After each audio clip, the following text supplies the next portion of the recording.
좌초 위기에 놓였었던 이른바 광주형 일자리 사업이 어제 극적으로 타결되면서 오늘 공식적으로 이제 협약식이 있었죠. 그렇습니다. 조금 전에 아마 이제 광주시 현대차가 이제 공식 투자 협약식을 가졌는데 문재인 대통령도 이제 참석을 한 것으로 전해지고 있습니다. 이게 문재인 대통령의 국정과제, 100대 국정과제 가운데 하나입니다. 광주형 일자리가 사실상 타결이 됐는데 노동자의 임금 수준은 이제 기존 이 완성차의 절반 수준으로 이제 낮추는 대신에 중앙 정부와 지자체가 뭐 주택이라든가 교육, 이제 의료 지원을 통해서 저임금을 보전하는 이 상생형 일자리 새로운 이제 모델인데 이게 이 롤 모델이 이제 제시된 지 4년 7개월여 만이고요. 그리고 현대차가 신설법인의 투자 의향이 있습니다라고 이제 제시한 지 7개월 만에 타결을 받는데 그 합의서 내용을 좀 들여다보면 주 44시간 근무의 초임 연봉이 3,500만 원이고요. 그리고 소형 SUV 차량 연간 10만 대 생산한다라는 내용이 담겨져 있습니다. 그래서 이제 그동안 이제 첨예하게 대립됐던 뭐 임단협 5년 유예 기간을 주자라는 것에 대해서는 그대로 포함된 것으로 전해지고 있는데 어쨌든 광주시는 직간접적으로 이 광주형 일자리가 아마 만 한 1,000여 개에서 2,000여 개 정도의 일자리 창출 효과가 있을 것으로 기대를 하고 있습니다. 그래서 광주시하고 지금 현대자동차하고 협약식을 갖고 있습니다. 자, 광주형 일자리 이제 어제 협약안이 의결되면서 무려 4년 7개월 만에 첫 합의점을 찾은 겁니다. 상당히 뭐 그동안 이제 우여곡절이 상당히 많았습니다. 네, 지금 나왔습니다만 이 처음 얘기 나온 게 2014년 6월입니다. 지방선거 당시에 윤장현 당시 광주시장 후보가 광주형 일자리를 공약했습니다. 연봉 4천만 원, 일자리 10,000개 창출하겠다 이렇게 해서요. 취임하고 2016년에 또 광주형 일자리 조례도 제정했고요. 2017년 7월에 문재인 정부 들어서 광주형 일자리를 국정과제에 포함시키면서 이 근거차를 탔고요.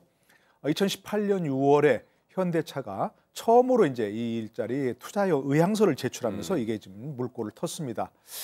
그런데 이제 여러 가지 오랫동안 2018년 11월, 18년 12월까지 계속해서 협상이 이루어졌었는데 2018년 12월에 뭔가 이제 수정안이 나왔었는데 의결까지 됐습니다. 의결까지 됐습니다만 현대차 노조가 수용을 거부하면서 무산이 됐고요. 그러면서 이제 그때 다시 이제 뭐 협상을 시작했었습니다.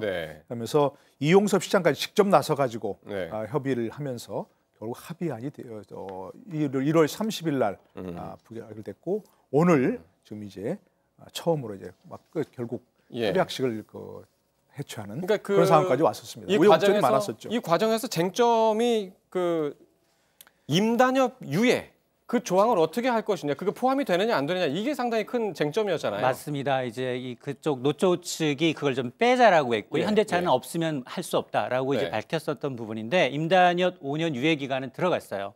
그게 근거가 뭐냐? 차량의 어떤 누적 생산량이 35만 대 이를 때까지는 유예하자라는 겁니다. 그러니까 1년에 10만 대 생산할 수 있으니까 이게 한 3년 반 정도까지는. 근데 초기에는 유예하자. 공장 가동을 원활하게 한다 하더라도 100% 가동이 불가능합니다. 그래서 한 연간 한 7만 대로 예상되는 초기에 광주 공장이 한 5년 정도라면 35만 대니까 그 5년 동안 임단협 하지 않고도 경제 성장률 수준의 임금 인상을 해주겠다는 겁니다. 그러니까 이제 그걸 올린다라는 이제 노사가 합의한 거여서 아마 이제 노조 측이 약간의 일단은 이제 반발을 했겠네요. 반발이 있음에도 불구하고 이제 시간이 좀 걸린 거죠. 그것 때문에. 근데 이제 5년 유예라는 것이 명시되지는 않았던 거고요. 지금 말씀하신 대로 35만 대 누적 차량 대수 달성 때까지 이게 결정상을 지키자 하는 것입니다. 임단협을 유예한다는 결국 5년 정도라는 얘기가 들어갔는데 지금 이번에 이제 최종적으로 협상이 타결된 것이 그 조항 그대로 뒀지만 노동계 우려를 반영해서 그러나 제반 법령을 준수한다 이런 얘기 들어갔으니까.